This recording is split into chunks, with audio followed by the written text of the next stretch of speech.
Welcome to the Commentary Magazine Daily Podcast. Today is Thursday, March 12th, 2026. I'm John Podhoretz, the editor of Commentary Magazine. With me, as always, executive editor Abe Greenwald. Hi, Abe. Hi, John. Senior editor Seth Mandel. Hi, Seth. Hi, John. Social commentary columnist Christine Rosen. Hi, Christine. Hi, John. Washington Free Beacon editor Eliana Johnson. Hi, Eliana. Hi, John. And joining us today, our contributing editor, expert on all things Middle Eastern, Iranian, Israeli, Arab, Persian Gulf, Poobah at the Foundation for Defense of Democracies, Jonathan Schanzer. Hi, Jonathan. Hi, John. Jonathan, you may see is swimming in a sea of amoeba if you are watching on YouTube. He's at a hotel that has a very odd decor. So if you are watching on YouTube, just feel like, either he's swimming in a sea of amoeba or it's the title sequence from Marty Supreme, and I'm not going to say any more about that. Jonathan, very interesting developments overnight. Iran, or yesterday, right? Iran seeking to increase the pain in shipping in the Gulf, attacking two tankers. Hezbollah firing 100 rockets or ballistic missiles, at Israel, although apparently 80 of them hit Lebanon instead of hitting Israel. But last night was a very punishing night for Israelis in shelters across the country. Lots of explosions, all of which, by the way, almost all of which are interceptions. So the explosion is like a good thing, not a bad thing, but very disruptive, very nerve-wracking, hard to live through, people not getting sleep. And there are reports that the Israelis are now operating in complex special forces ways to disable regime control at the street level. So that we have leveled a major the combined forces have leveled a major nuclear site that hasn't entirely been on the map before. So where do you want to go? Give us a sense of how you're feeling. Okay, so all of what you just said is exactly, I think, what we're hearing. I think maybe let's try to break it down. What happened in Lebanon needs to be understood as desperation. Everything that I'm hearing out of Israel suggests right now that Hezbollah did not think they were going to land any significant blows. They're escalating right now. They've thrown their lot with the regime, and they're basically saying they're going to fight to the end, which is, I got to say, I think it's kind of music to the ears of the Israelis. That they're saying, oh, okay, you want to finish this? We're ready to finish this too. And I think what we should probably expect next is an Israeli advance, probably 10 kilometers north to the Litani River, and they're going to probably maintain full control over this area, southern Lebanon, for a large period of time. And this will not sit well with the Lebanese, but I think what's really interesting is that the Lebanese government seems interested in working with the Israelis. We're seeing some of the political types coming out and saying that, it's time to end this threat once and for all. That's music to the ears of the Israelis. I think, there's a role for the United States to play, maybe even the French, which is kind of hard to believe. But you could begin to see possibly an endgame taking shape, which is fascinating. In Lebanon, between Israel and Hezbollah, after 45 years of Hezbollah bedeviling, killing Americans, killing Israelis, starting two wars with Israel from the north, kidnapping Israeli soldiers, and in general wreaking havoc under the aegis and at the direction, in part, of the Islamic Republic of Iran, and living as a parasitical force on Lebanon and Lebanese politics. Oh, absolutely. And, I think there is a sense right now in Lebanon that, Hezbollah has yet again dragged the country into a highly destructive battle, that it's not in the interest of the Lebanese people. The frustration is growing. And so there could be an alignment of sorts right now. Not that I expect the Lebanese armed forces to, take up arms and start to really press Hezbollah, but there could be coordination, intelligence coordination. Hey, we just spotted a Hezbollah guy here, Israel. Why don't you go ahead and bomb, right? I mean, this is the sort of thing that may start to take shape here, because the Lebanese people, the Lebanese government, the Lebanese army, they're done with this. I think they see it last time around, the first year or so of this conflict after October 7th. There was a lot of damage incurred from Israeli counterstrikes after Hezbollah opened up, this second front. The people of Lebanon are done with this. The people of the region are done with this. And you just get a sense right now, the Israelis do not feel like this. And maybe I'll put it this way. Nobody's even watching Lebanon right now. I mean, this is the fascinating part of this, is that, for years, and I talked about it on this podcast for years, the idea that this war between Israel and Hezbollah was going to break out, it was the scariest thing in the world. Right now, it's barely making headlines around the world. It's relegated to like 8th page news, right? Nobody cares about this. And the Israelis understand that that is open season for Hezbollah. And I suspect we're going to see a widening of this conflict. And there is a sense among the Israelis that whatever Hezbollah is trying to throw at them, it's just not working. I mean, Hezbollah is trying to layer in some of its longer range rockets so that it's timed with the missiles that are coming in from Iran. It's still not penetrating Israeli airspace in the ways that Hezbollah intends. So one gets a sense right now the Israelis are feeling their strength, and they are going to try to finish this. They're going to try to sweep the leg. So if they're feeling their strength, this is interesting psychologically, because, of course, there is overwhelming support for this military conflict in Israel. I think 9 out of 10 people believe that finishing off Iran, or in some capacity, or finally having this fight to disable Iran's existential threat to Israel, along with dealing with this proxy in Lebanon that was, shocked into paralysis by the beeper operation of 2024, and then the subsequent bombing of the Hezbollah headquarters in Beirut some weeks later. That this is something that there is total consensus on. But we come back to the United States. Some people listening to us may be like, why are you even talking about what's going on between Israel and Lebanon? What does that have to do with the price of eggs or the price of a barrel of Butler crude or whatever, when here we are and they're setting ships on fire and they're mining the Straits of Hormuz, and everyone's telling me that the world economy is going to collapse, and Trump is saying we already won, but we have to finish the job, and I don't understand what's going on. There is no triumphalist rally around the flag. We're doing a great thing and we're going to finish the job feeling is a consensus opinion here in the United States. No, and I think, I started with Lebanon only because I think it's actually an easier file and one that's not going to be particularly controversial. And I think you're going to see, hopefully, some resolution over the next couple of weeks.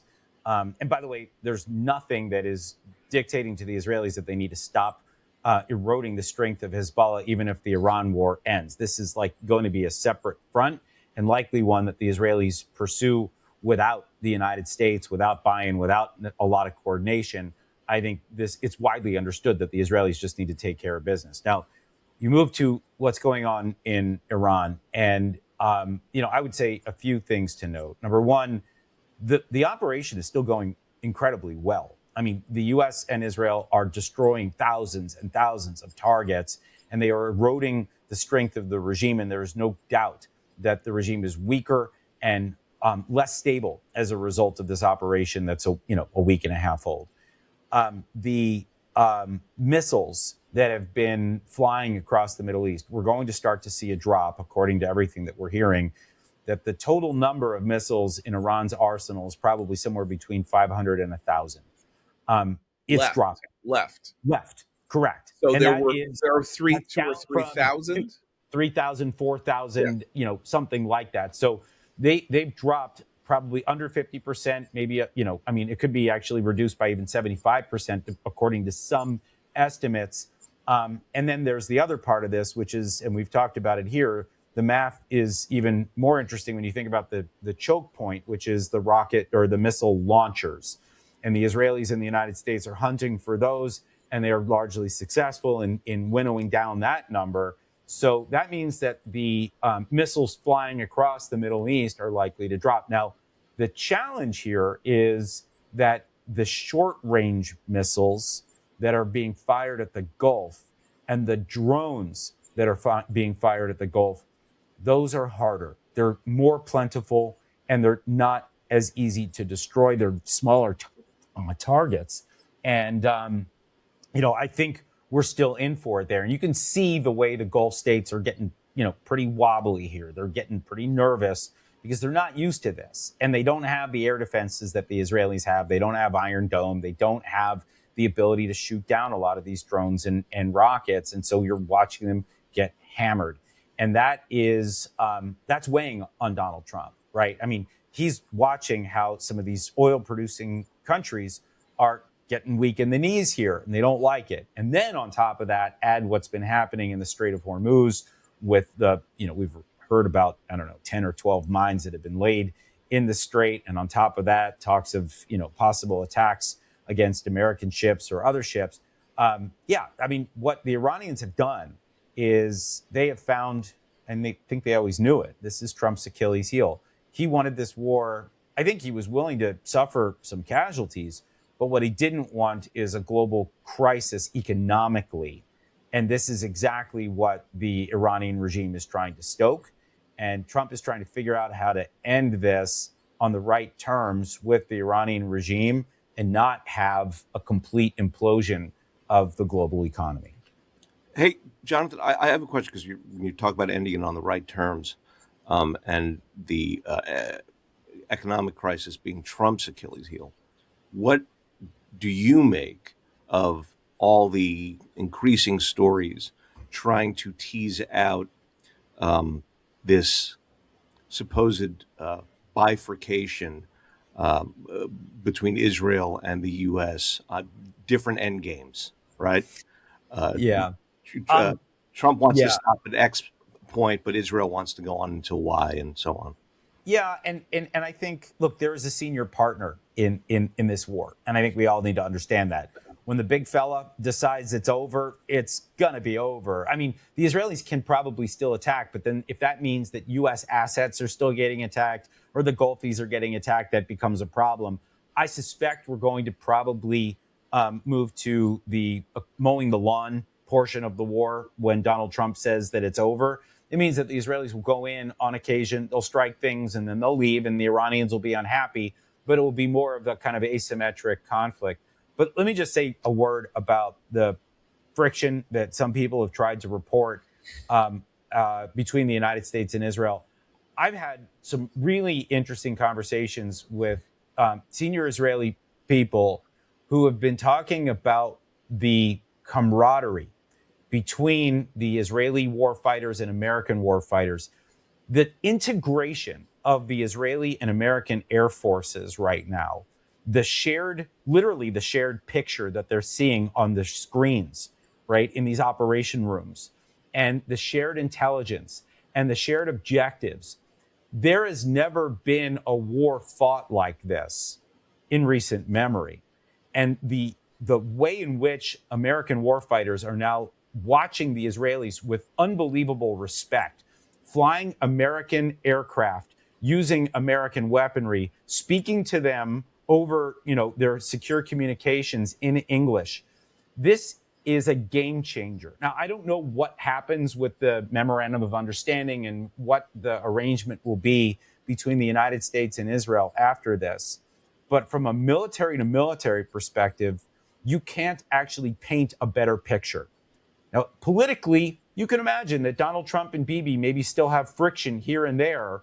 And yes, if the war goes horribly, Bibi, might get saddled with some blame over this. But everything that we're hearing right now suggests that things are going incredibly well between the United States and Israel, that the relationship has never been stronger and the ties have never been more integrated. John, we all read a profile published in The Atlantic yesterday by Kareem Sajjanpour of the younger Khamenei, who is depicted as more extreme than his father. And I'm curious whether you think there is a world in which Trump stops this war, ends this war, and leaves him as the successor Ayatollah, and what that world looks like. And I would say that, noting that Trump has said he's not an acceptable next leader of Iran, but Trump allows himself to reverse himself. Yeah. He leaves himself a lot of flexibility, and I Yeah. think for Trump, Yeah, he unconditional does. surrender can mean a lot of things, and he's indicated as much. Look, I mean, I think it's a good question. I mean, let me just first say that he is, by all descriptions, Mujtaba is more radical than his father, that he has more extreme views. He is undeniably corrupt. The guy's got all kinds of assets all over Europe. He's benefited from the Islamic Revolution.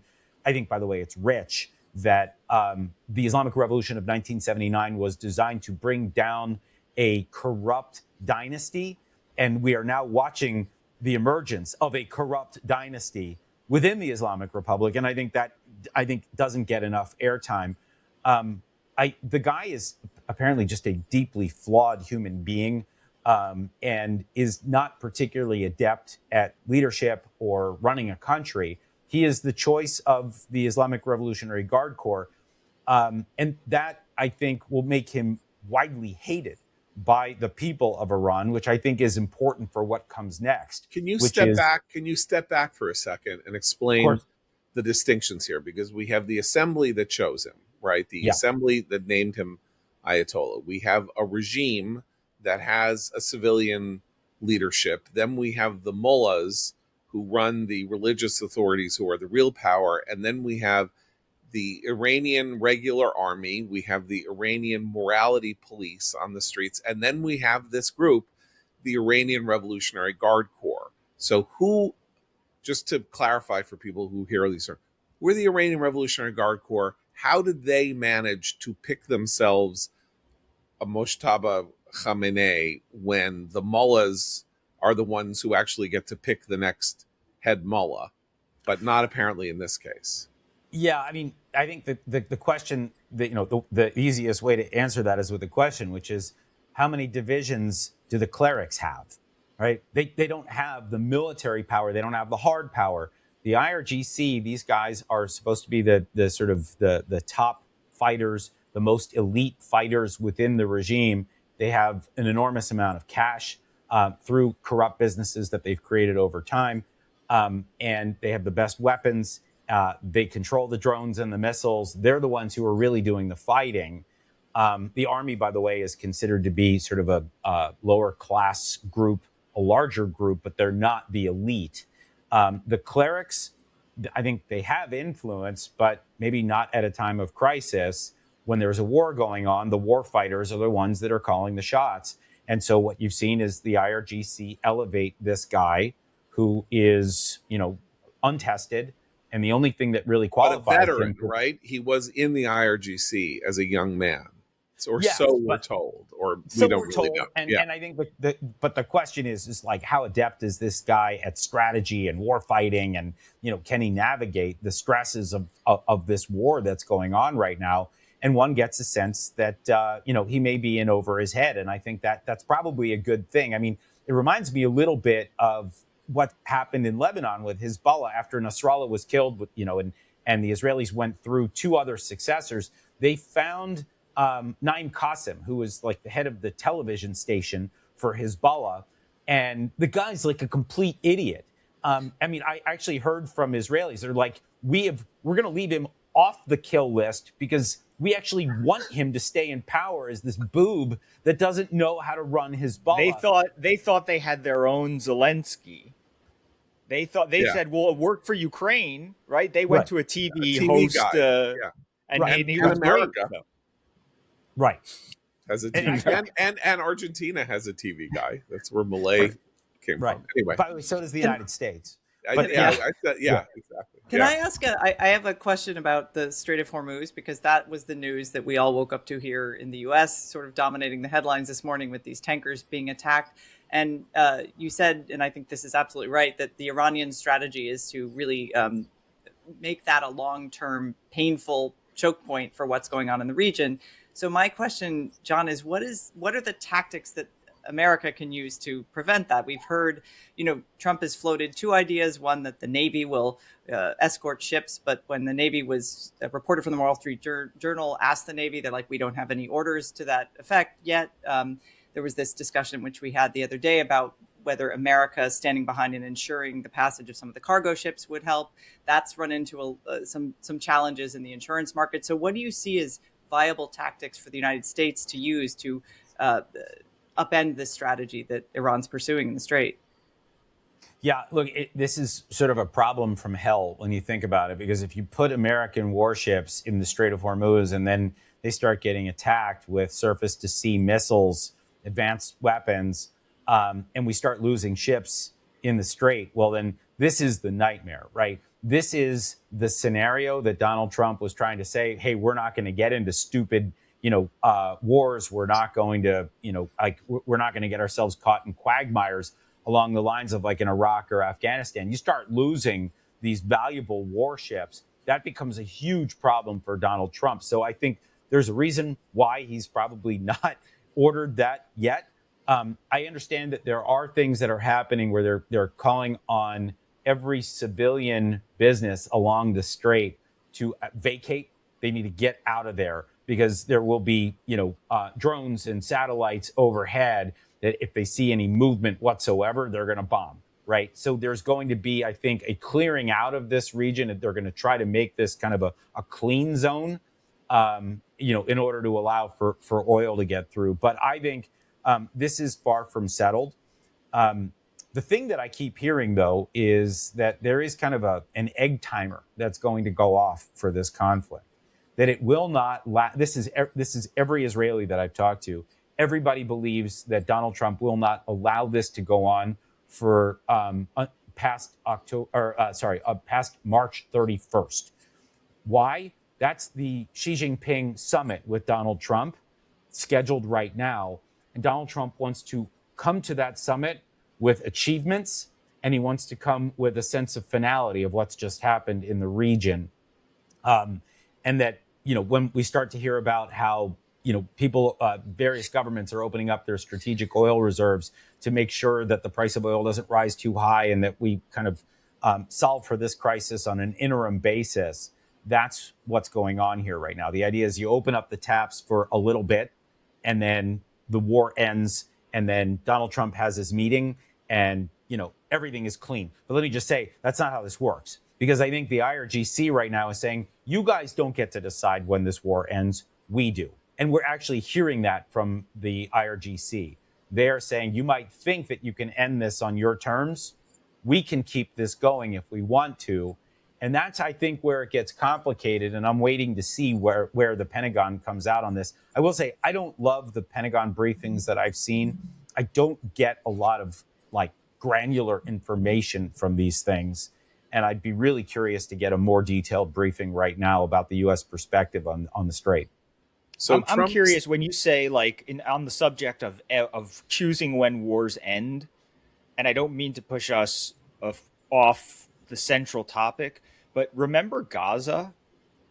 What does all this mean for the war that started the war? What is all this we see that there's resolve. In other words, what you're describing seems accurate to people paying attention to the news, that Israel has more of a free hand in Lebanon, that Israel has more of a decisive attitude toward solving this problem in Lebanon, and doing what it takes. Obviously, they've gone further in Iran than Israel has ever gone before. Obviously, it goes without saying. What does it all mean for? Is Hamas? Is also, by the way, getting rid of Hamas part of this whole sort of settling of accounts that's going on now? Does it affect Gaza in any way that there's this whole other war involving, Hamas's masters in Tehran? I mean, what does it look like from there? Yeah, I mean, I had a conversation with somebody about this yesterday. Hamas is getting a breather right now. They've had 10, 12 days of actually being able to prepare for the next round with Israel. It's not like the Israelis have completely ignored it, but it's just not where they're focusing their attention. They've got, the war that they have been planning for years, decades, that has broken out, 2,000 kilometers away from the home front. So they've had to pivot. And now they've got the Lebanon thing going on, and who knows what other complications arise. So yeah, Hamas gets a breather. They will turn back to this, but I think it needs to be understood. The wider context of this is, the Israelis want to clean house. They're already, they have the upper hand now on every front that they started fighting on October 7th, right? Every single front is better than it was 2.5 years ago. And then I think the question that needs to be answered right now is, how far will Donald Trump take this? I think Trump sees an opportunity. This is the vision. I think he wants to reshape the Middle East. He wants Gaza to look different. He wants Lebanon to look different. He wants Iran to look different. He's not saying regime change out loud, but he's talking about remaking the map of the Middle East into something that is more of a pro-American region than what it has been, where a lot of these different territories have been under the sway of Iran, which means de facto they're part of this broader axis of China, Russia, Iran, etc. Trump's trying to eviscerate all of that and make something else. And we're in the middle of watching it right now. And by the way, we haven't even talked about regime change and what the plans are for that. Okay, so I want to go there because, Jonathan, you have a piece in the upcoming April issue of Commentary. We have 4 lead pieces in that issue, which we are closing tomorrow. I hope to get up on the website tomorrow before Shabbat, trying to flesh out all of the aspects of the war. Your piece is called Regime Change Without Nation Building. So ultimately, how you define regime change is an interesting thing, because legally, technically, regime change would involve a collapse of the institutional and even constitutional structure of the Islamic Republic of Iran, followed up by a new new system. That's sort of like classic. If you're like a political scientist, that's how you would define regime change. But that is not necessarily a definition of regime change that you need to present. You can say, okay, we have left you defenseless. We have left you without missiles. We have left you without aggressive capacities. We have killed tens. We don't know what the death toll is, but we have destroyed your police stations. We've destroyed your military infrastructure. Your civilian infrastructure is hanging by a thread. All of that. We're done. Good luck running this country. One way or another, you're probably all gonna get Mussolini'd or Ceausescu'd if the Iranian people can get their hands on you.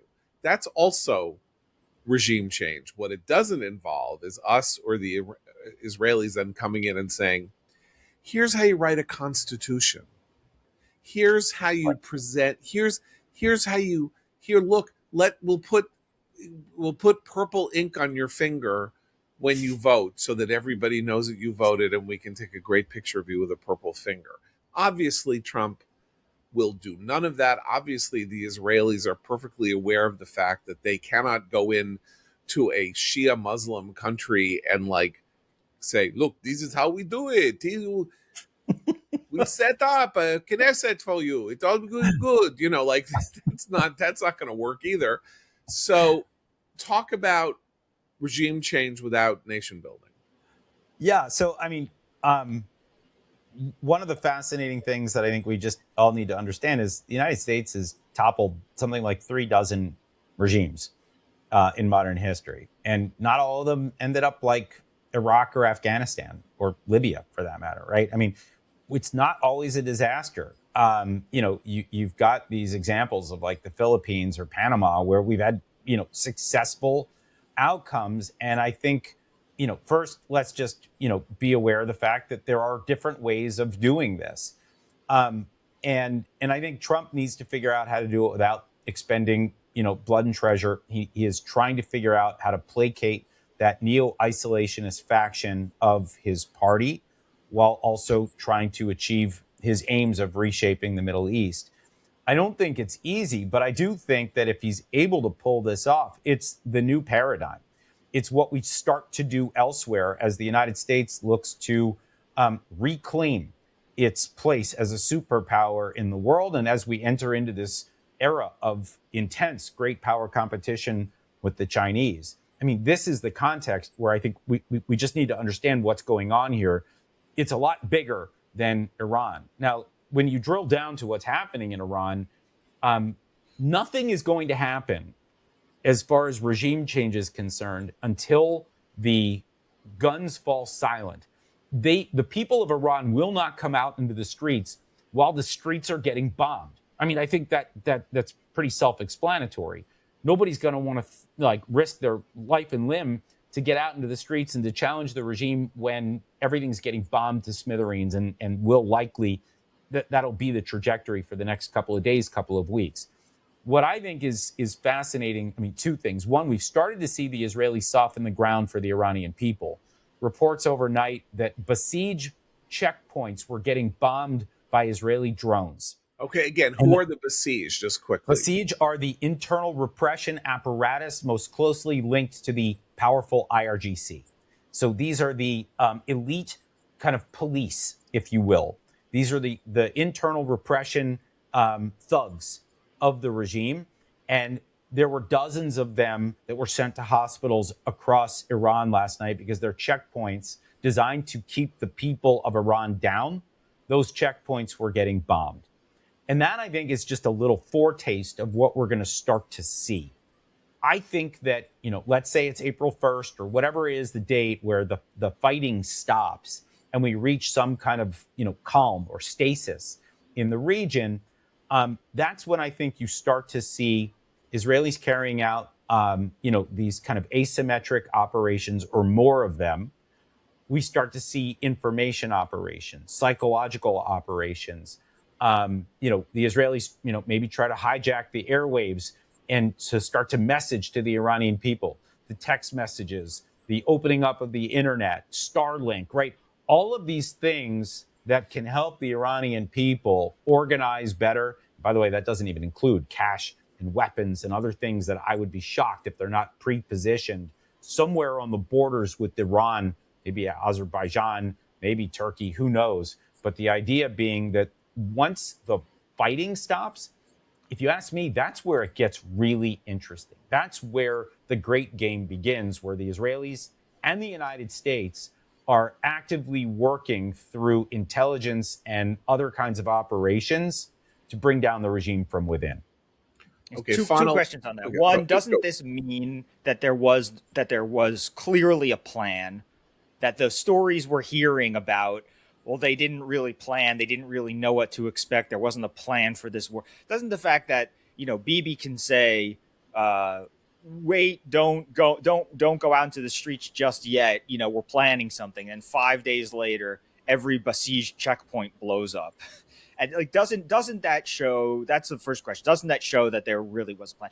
And second, is there any role for the Kurds in the what you just described about the war after the war? Yeah. So, I mean, first of all, I think there was always a plan. And I think if Donald Trump was saying that he wasn't interested in regime change, he was lying.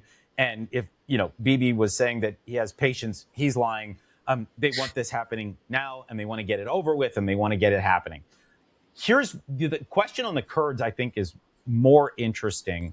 So you probably saw those reports last week that there were Kurdish factions. It was Jennifer Griffin from Fox that had first reported that there were Kurdish factions that were amassing on the border with Iran, and they were going to come in and they were going to start fighting the regime, and that this was something that was blessed by Donald Trump. It needs to be understood this was not well received by the majority Iranian kind of Persian core of the country. They were not comfortable with this, and they started to speak out about it. And then Donald Trump started to roll back the plans, and the story kind of fizzled out. What needs to be understood, and it's a highly complex country, Iran. The 51% of the majority, they are deeply uncomfortable with the empowerment of the minorities in this country. So the So Kurds, include the Kurds, the Arabs, the Azeris, the Uzbeks, right? They make up 49% of the country, give or take. right? And the So majority this is a is slim. not a homogeneous. This is not a Persian homogeneous. Like Poland, 96% Polish Catholic. This is a 90 million person country that has minority populations in it who have been living under the boot of the Persian Shiite regime of the last 47 years, and lived under the boot of a Persian regime for the last 250 years without question. But that And actually represent a huge number of people, 40 million, 45 million it's people. very large. It's very large. And there's concern that, if the Kurds went in, that they may want to try to balkanize the country. They may want to carve out a space of their own. And that's not sitting well. And so, right, once again, we're kind of back to the complexities of the Middle East, this sort of sectarian stuff and I'm not saying that Iran is Iraq. I actually think there's a middle class. It's educated. There is a sense of history that, we didn't see in places like Iraq or Afghanistan, where people actually are still remembering fondly, at least in some way, the monarchy that existed before the fall of the Shah and the rise of the Islamic Republic. You can see those flags out in the streets, those Iranian flags with the lion that, people are still rallying around. And you can still imagine the crown prince or exiled crown prince of Iran coming back and becoming a figurehead, maybe to lead some kind of constitutional monarchy that would unify the country. But what we're seeing, though, is some nerves surrounding this empowerment of minorities that could threaten to balkanize the integrity of the country. And you'll hear more and more about this. I think it will be important that we not stoke that right now. The idea is to, end the fighting, begin to destabilize the regime, and hopefully begin to identify figures that can be unifying for the Iranian people, and not get into these discussions about, let's use this minority to do that one thing that will make the majority of the country nervous. I think we need to move carefully here. This is where having, an understanding of the country, an understanding of the region would be really helpful, right? Having seasoned diplomats who've been working in this space, you want them deployed. And I think right now, I don't see exactly where their role is. And that'll be something to watch in the coming couple of weeks. Okay, last question on this, and then we can move on quickly. So there are two issues here that we haven't talked about. One of which is the location of and the destruction of the rebuilding nuclear program, or the nuclear materials that the Iranian negotiators bragged to Steve Witkoff and Jared Kushner that they still either had control of, or that they knew where they were, or whatever, that there's enough for 11 bombs, which is a very weird thing to say while there were 250 American ships off your shore, and saying, we're going to go blow you up if you don't give us the nuclear materials. And then the Iranians are like, haha, we have a lot of nuclear materials.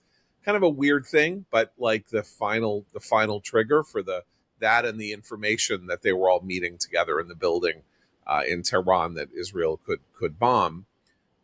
So can this war be over without either the locating, destroying, seizing, or whatever of what is supposedly a nuclear program? That's number one. And number two, you mentioned the short range missiles bedeviling the Gulf. Marco Rubio, in his first statement on the war, said, we had to go to war because of Iran's short-range missile capacity, that Iran was developing a short-range missile capacity so significant that if we didn't move now, if we moved in a year, we couldn't hit them because there would be too much danger to our aircraft, too much danger to Israeli aircraft, too much danger to the region. So can we say that the war is won or over if we don't have some indications that their short-range missile pipeline has been irrevocably destroyed. So on the latter, I'll start there. It's complicated, right? I mean, the Iranians have a massive amount of, and you're talking about short range missiles. I just want to talk drones for a minute. People talk about this regime as a drone superpower, that they have just thousands of them and they can swarm. And by the way, they're learning from the Russians, who are giving them guidance on how to organize these drone swarms in ways that will evade American detection or that will evade the defenses.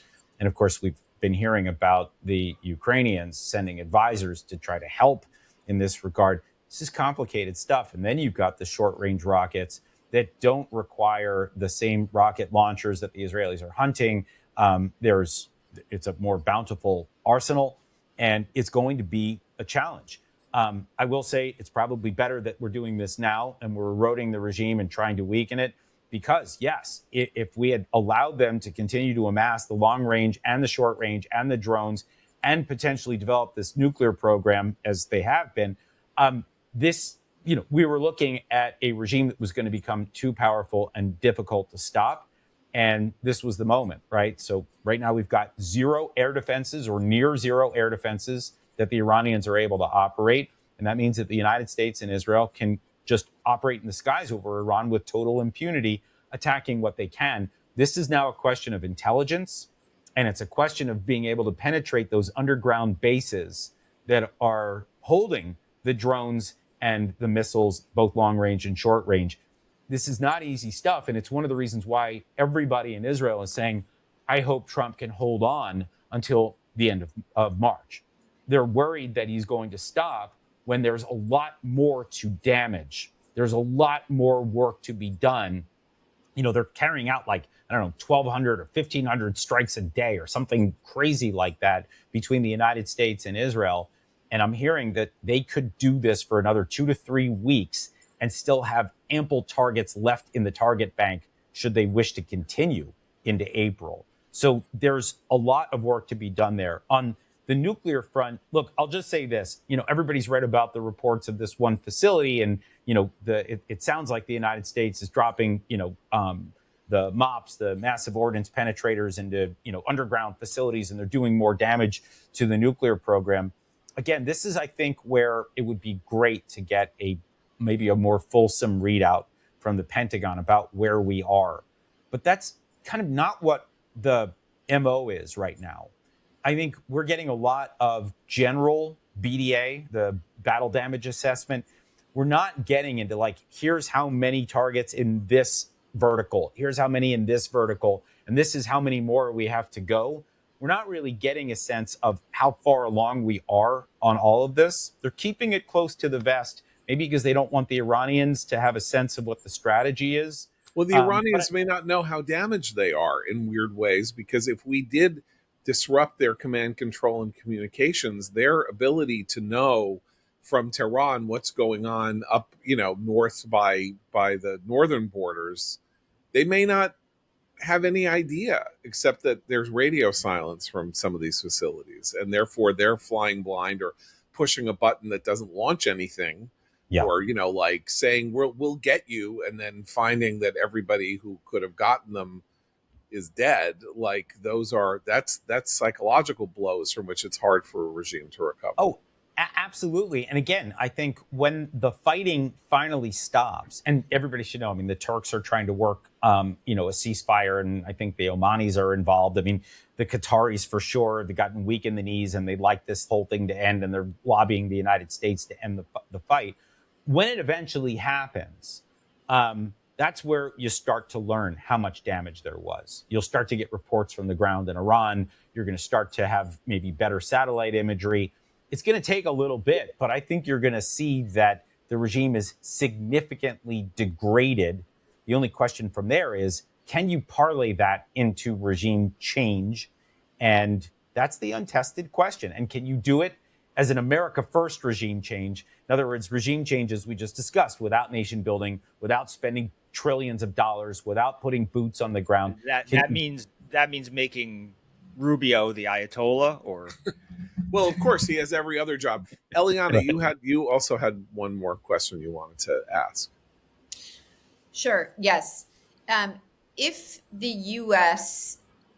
in, let's say by March 31st, the date that you set, achieves its strategic objectives here, neutralizing the nuclear threat, destroying the missile launching and production capacity of the regime, and crippling Iran's navy.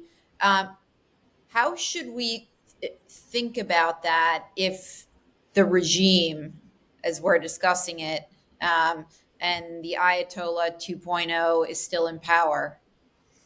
Right. And I think everybody should expect that at the end of the fighting period, that the regime will still be in power. Whether this Ayatollah survives, I think is an open question. The guy clearly has, a target on his back. And severe injuries. And he's coping.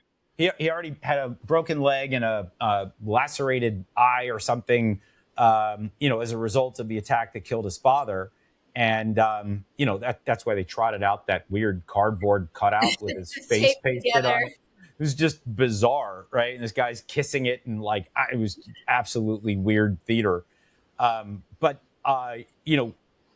it actually almost doesn't matter who is the supreme leader.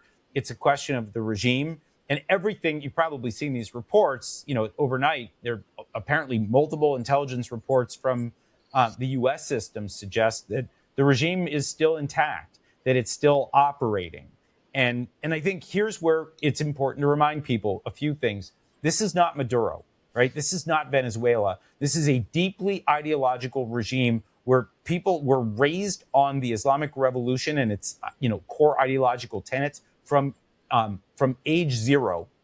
And they're not going to be deterred by the United States, where the U.S. says, hey, we're about to bomb, the presidential palace in Venezuela.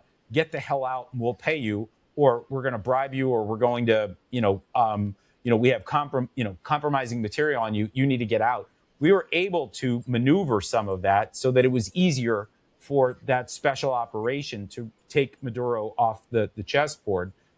I don't think you're going to get that in the Islamic Republic. It's a more ideological regime. People believe in it more. And so it will remain in place. But again, the key is once the fighting stops, that's where I think all of the, the communication, the arming of the opposition, the funding of the opposition, hopefully we're going to see the hijacking of Iranian airwaves, all the things that you want to see that will begin to make the regime even more wobbly. So they will not have the same abilities to attack the broader region. Hopefully we're going to see fewer abilities to be able to crush the Iranian people when they come out, hopefully in larger numbers. And then you're going to have all this other stuff that creates chaos for the regime. This is, my expectation is this is going to be not just Mossad. I think it'll be Mossad plus CIA plus, I don't know, maybe the, Azerbaijan intelligence or the Saudi intelligence. Nobody wants to see this regime survive. And especially these Arab states that just got hit, that have a lot of money, that probably don't mind paying for operations that further erode the stability of this regime. So I would just say, keep an eye out. April, in my view, assuming this thing goes until the end of March, it could end sooner. But I think the weeks ahead are going to be fascinating as we watch the kind of things that are happening just below the surface in Iran start to bubble up. So you're really talking about a shorter term military operation and a longer term, not U.S. led, regime change. Or U.S. led or U.S. quietly led, right? But okay. Maybe it looks like the Israelis are running it from the front. What we do know is that the Iranian regime has, during the uprisings of the last 20 years in 2009 and 2022 and 2019, they have tools in their toolbox when after the people rise to try to quiet the trouble. They arrest thousands of people, but then they've opened spigots. They open social welfare spigots. They lower the price of food. They start throwing money at certain regions. They do what they can to pacify the population and keep them from continuing the fight, scare them, and then, like give them opium and let them sort of try to live on that way. And that second game, we don't know how strong the first game will be, meaning their ability to suppress, because they really might be just staggered beyond belief. They'll be there, like there'll be a guy called the president and there'll be a guy called the Ayatollah, and there'll be a social service structure where if you are a retiree and you need to go get your social security check, there's a building where you go to get your check. But their ability to quash contrary opinion and their ability to provide goodies to the people that they like may be completely gone so it's not just that we have a vote or that they have a vote, but they may be denied their ability to have suasion over the Iranian people. And that doesn't have to happen by March 31st. Obviously. No, I think that's the point, John, is Right. that, the month of April or into May or June for that matter. I mean, there is no timeline. There's no handbook for how to do a successful regime change operation. And, in a crazy theocratic country, it's going to be trial and error. But there are going to be things that are done to this regime and the pillars upon which it has long sat that we will begin to see the erosion of that. I mean, we saw the attack on Bank SEPA the other day. This is a major bank that is one of the key financial institutions that funds the IRGC. If they're not able to access funds from this bank, there's a couple things going on. Number one, they can't placate, the population in the way that you've just described. But also, you've got IRGC officials that are expecting their payouts once a week, their salaries or their, whatever the perks that they've been enjoying. If they can't get money out and they can't rely on the regime to pay them, well, then that's where the defections might start happening. And by the way, don't forget that if the regime starts crushing Iranian people again, right, because we saw 40,000 killed in the month of January, there may be people this time around that come out, and maybe they're from the army, maybe they're from the Basij, maybe even from the IRGC itself, where they're like, we can't do this anymore, right? And that's what happened in Egypt, right? The Mubarak regime, there were, army officials that are just saying, we are not firing on the people. We are Egyptian first and foremost, and we are not doing this to our people. Right. These are the sorts of things we don't know how they're going to play out as as we head into phase 2 of this war. And again, phase 1 is all the all the big booms and fireballs in the air. Phase 2 is the quiet stuff that is so much more interesting to somebody like me. Quick point, and then we should close. This is Trump's war. Trump wants everyone to know it's his war. Democrats want everyone to know it's his war because Trump wants everything to be about himself. And Democrats know that their followers hate Trump, and they call something, they put a Trump label on it, and they immediately have an active resistance and opposition. Washington Post did something interesting last night. They did a poll of 1,000 Americans, and they asked about the war. And they said, what do you think of Donald Trump's war in Iran? And the number was 52 opposed, 39 in favor. And then they asked, do you support the war in Iran? And the number is 42 support, 40 oppose. So does that tell you that the American people are more supportive of this war in theory when you think about it as a national cause, and that they are more, they take a much more partisan tinge? It's a literal parallel to Trump's approval rating, which is around 39%. Fascinating numbers, because I think it suggests something that Trump will, I don't think, psychologically be able to do, which is that he should step back. Not that I still agree with Christine that he should be a wartime leader and be the person who is explaining why we're doing what we're doing. But politically, and in terms of public support, the fact that people are 10 points more likely to say, or they're 10 points less likely to oppose the war, because when they don't think of it as Trump's war, is a pretty striking fact. And it does suggest there's political play here that the administration and Republicans and everybody should be thinking about. I only wish that they also asked, do you support Donald Trump and Netanyahu's war? Oh, great. Yeah, that would be that. I don't know what that would do with the numbers either. But I'm just saying, like, I think the idea is that this war does not... the war that Netanyahu ordered Trump to start. Using his witchcraft. Right. According to Tucker Carlson, using his witchcraft spells. After manipulating the weather. Yeah. Yeah. I just think we're in a very weird place here because the public does not think of this as a national cause. No. For obvious reasons, John, right? Yeah. But this gets back to the point that I made in the forthcoming piece for commentary.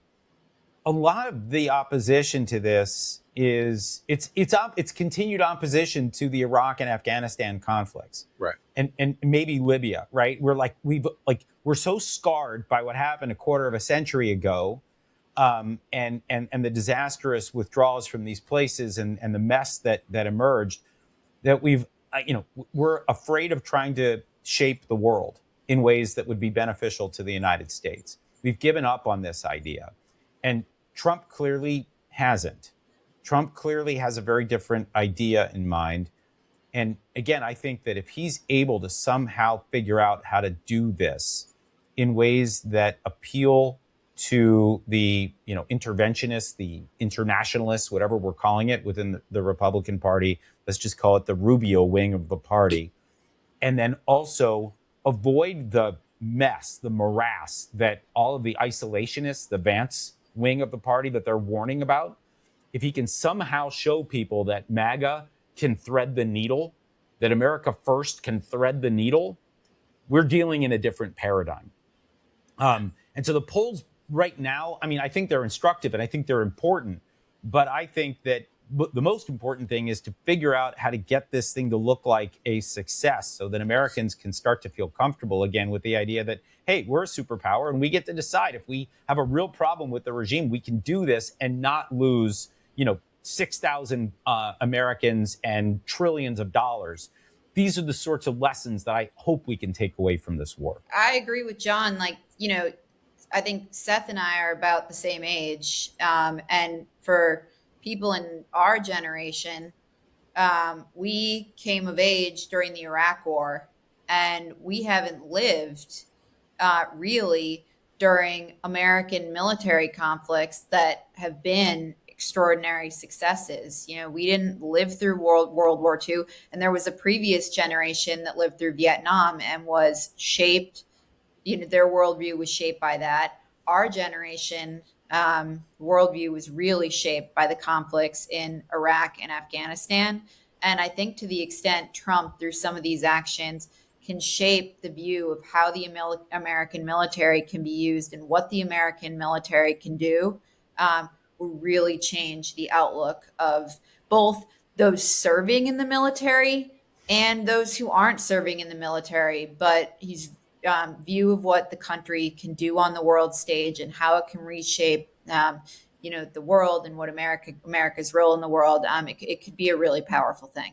Look, I'm a generation older than you, and Christine and Abe are between all of us and John. We're the best generation, Gen X. Yes, that's correct. So I lived through. I was 14 when Vietnam, when we fled Saigon. So I was there. I went to the moratorium in 1968 as a 7-year-old. I saw all of that. Then I saw this change from beginning in 1983 when we used American troops to rescue medical students in Grenada and effectively effect regime change on this Marxist island, tiny island in the Eastern Caribbean. And then I saw us have fights over funding the Contras, but I did see the Sandinista regime fall and be replaced, though now they sort of came back. Panama, success. First Gulf War, success. strikes over Bosnia, success. So you are right that like from 83 to 2000, the use of the American military, not on a massive scale, except once, except for the Gulf War, where there were 500,000 men under arms fighting in 1991 in expelling Saddam Hussein out of Kuwait. This was an unbroken history of victory, and I'm operating from that perspective. You're operating from the perspective of this never, and maybe most of those people polled who are your age and younger, this never works. Why on earth are we doing this now? And so you do have this fascinating mindset shift. Yeah, the other thing, that I was going to say is the first presidential election I remember is Bill Clinton's election, which means I'm too young to remember the American victory over the Soviet Union. So if you haven't read about it and you just turned 40, you don't know about it. Right. And Bill Clinton said that George H.W. Bush, a extraordinarily brave American fighter pilot in World War II, 58 missions, dunked in the Pacific Ocean, had to be rescued, fought war, said he had no vision, and that in particular in relation to the breakup of the Soviet Union, that he had a certain level of dishonor because he hadn't properly supported the democratizing forces. And Clinton, who himself had been a draft dodger and had written this letter about how he had a disrespect for the military when he was avoiding going into the National Guard in Arkansas, nonetheless came at Bush from the right on the grounds that he wasn't good at stewarding American power and that Clinton would be better. And that was where America was in 1992, was fights over who would be more hawkish or who would be more regime changey or who would be more interested in going around the world in search of monsters to destroy, to democratize the planet. That was where the debate, our conversation was taking place. So that by 1998, you had Charles Krauthammer very skeptical in some ways of a mission in Bosnia because the UN was involved, and Clinton saying, no, we're going to win this. We'll have we have 48 days from the air, and we're going to achieve our objectives without a single boot on the ground. I'm just saying, like, this is the transition to the American military power is useless and self-defeating is a proper generational understanding. I mean, like you have a reason to believe, or your generation has a reason to believe what you believe. Abe and Christine, you guys, again, sort of like 10 years up. Where are you on this? Well, I would say I have. I graduated from high school in 1990, so the first Gulf War was very formative in my college years, and there was plenty of patriotism. There was plenty of support for that war and for the troops, and it was viewed as again, like you said, a very effective use of American power. I think my generation, part of my generation that I hung out with at least, became very skeptical of international operations. At a certain point where it seemed like America's soldiers and America's people were putting themselves more at risk to solve problems overseas, not in the way that the isolationists talk now, but in just a skeptical posture about, okay, do we have to go around and fix every problem in the world? But there was still generally support for those conflicts. They were viewed as very strategic, I think, at the time. So even though, I might not have been a fan of Bill Clinton's foreign policy in general, he was very specific, like, we're doing this and this is how we're doing it. We have this coalition and there we go, do it. And so I think it was always seen as a limited and effective and targeted use of American power. So for me, the second conflicts in Iraq and Afghanistan, I was old enough and although I did have friends who served and I have relatives who did multiple combat tours in both of those theaters. So that was where I think, to Eliana's point, some of my optimism about the use of American power started to become more pessimistic. But it was not the formative moment, because the fall of the Soviet Union was the formative moment of my childhood, and then the success in the first Gulf War was the other. Yeah, I have a similar trajectory. I was once very enthusiastic about America's ability and will to intervene when the time seemed right, and my optimism was also dimmed a little bit by what happened during the Bush years. But where I'm not, and this is what disturbs me about a lot of of what the Iraq and Afghanistan war has produced on the right and in the country in general. Where I sharply diverge from like the new right, and there's this idea that it's immoral to intervene to help other countries if they're who are seeking freedom, and where there is a shot at lifting the yoke off of them. And that to me is crazy. I understand that we, as Christine said, we shouldn't go around looking for the most Mission Impossible like challenge to do this, and we shouldn't expend any amount of American blood and treasure to do it either.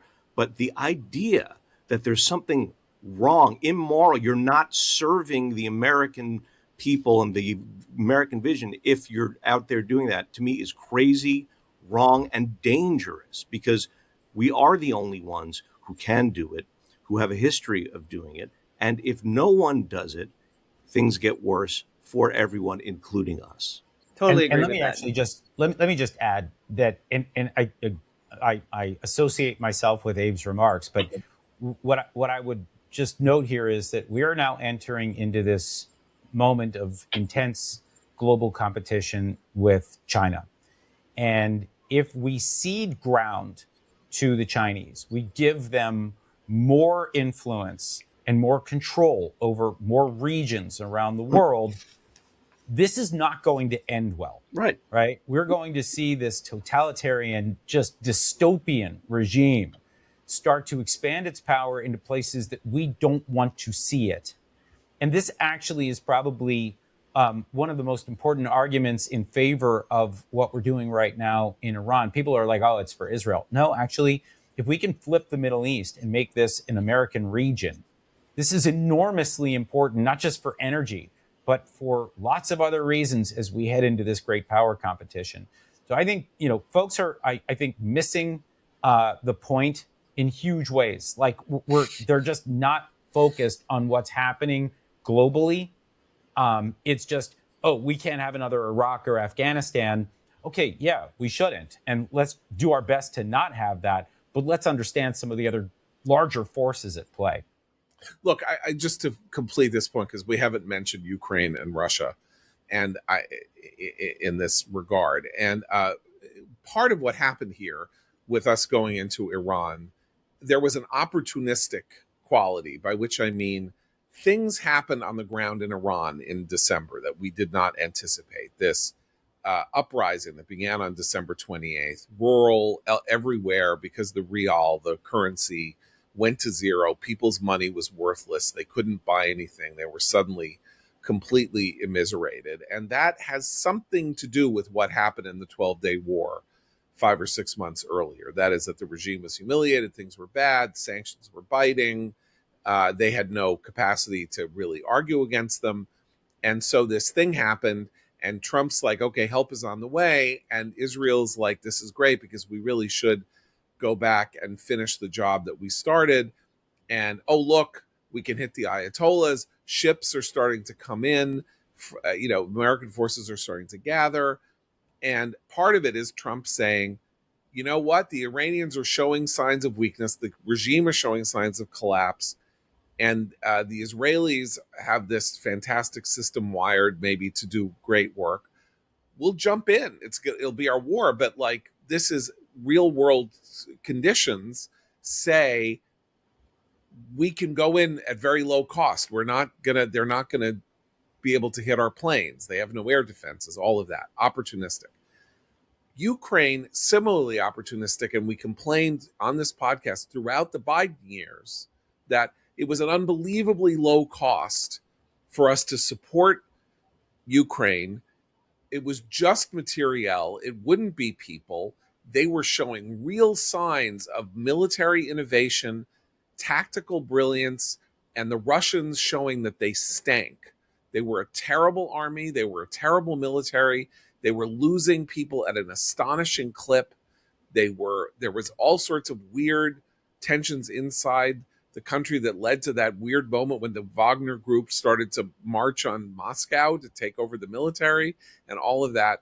And the great tragedy is, and it's we'll understand it at some point later, that Trump, when he came into office, because he was constantly attacking Biden on Ukraine, did not similarly see the opportunistic possibilities in supporting this effort that would cost us very little, that the Ukrainians needed very little from us, just some, only equipment, and that right now the Ukrainians have turned the tide.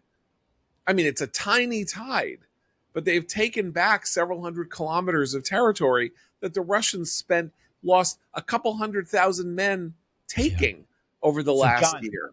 John, let me actually just add that I think there's a moment here. I'm hoping there's a moment because the Russians have been providing intelligence on American troop movements to the Iranians. They have been providing guidance on the tactics of the drone swarms and some of the other military tactics that are going on. They're sending advisors to the Ukrainians are sending advisors right now to try to counter the Iranian drones against the Gulf. This could be the moment, I'm hoping, that Donald Trump says, okay, Putin, not a good guy. Ukraine, probably actually an asset here. And, maybe I can see where, I need to make a correction of sorts. I don't know how popular that'll be. Again, the isolationist wing of the party is constantly a challenge for him. But I do think that this could be a moment of awakening, and I hope it is. Trump said something almost inadvertently comic last week, in which he said, I'm trying to make peace between Ukraine and Russia, and I think the Russians are kind of interested in that. But Ukraine, the problem is Zelensky. He doesn't want to make peace, and it's like, of course he doesn't want to make peace. They're advancing. Their military goals. They're having had a really bad or very depressing year and a half after an incredibly amazing start to their effort to retard this invasion and take over their territory. Something has changed in the last couple of months that is favorable to Ukraine's position. Why would they unilaterally quit now? Right. They don't need to sue for peace. And that's where you see this thing about Trump having a cognitive dissonance problem with understanding what's going. He's mad at them because they won't let him make peace when there's a war going on that they may be starting to win. That's exactly the opposite of how he would be thinking about this if he were thinking about it in the same terms that he's thinking about Iran. So you know what I love about this conversation is what we've actually just done is we've shown how Russia, China, and Iran are a unified front, effectively. Yeah. They're an axis, and they're operating against the United States and all of our allies. And that what we're watching right now is something a lot bigger than just, gosh, are we spending blood and treasure in Iran? And is this stupid? There's something far bigger and more profound going on. And I think this is the message that the American people need to hear more than anything else. Jonathan, and it supersedes ideology, right? The world doesn't care. It's great power. It's great power competition.